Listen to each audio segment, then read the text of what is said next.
Salam dostlar, necəsiz? Bugün sizlerle birlikte bu gördüğünüz məhsulu yoxlayacağıq. Bu çox məşhurdur bildiyiniz üzrə və mən də birinci dəfə yoxladığım üçün heyecanlıyam.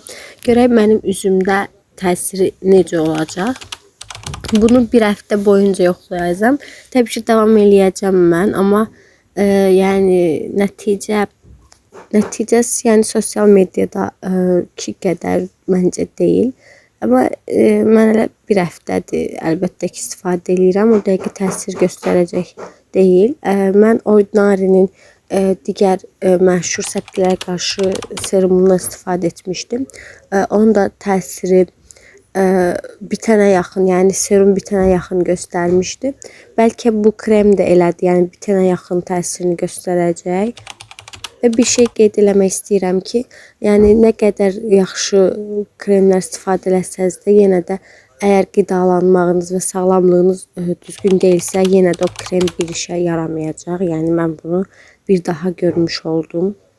Və bu arada orijinallığında tam əminəm, çünki yoxladım, yəni internetdə araşdırdım. Yəni orijinaldır, məndə olan məhsul. Sadəcə olaraq təsir baxımından nəsə uyğun olmadı.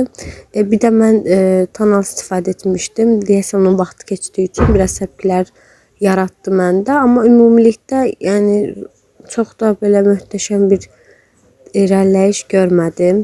Amma yenə də istifadə etdim. Görək bir aydan sonra nəticə necə olacaq, onu da sizlərlə paylaşacağım təbii ki də.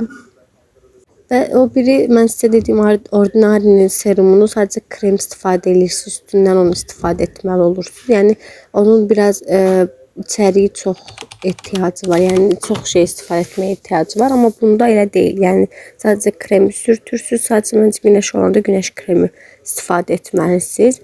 Mən sadəcə günəş kremi istifadə etdim, də Koreyanın idi.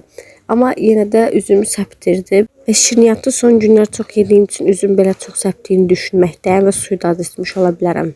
Və möhtəşəm nəticəmiz gördüyünüz üzrə. Daha çox səpib məncə. Yəni amma yenə nəticə budur yəni. Bye.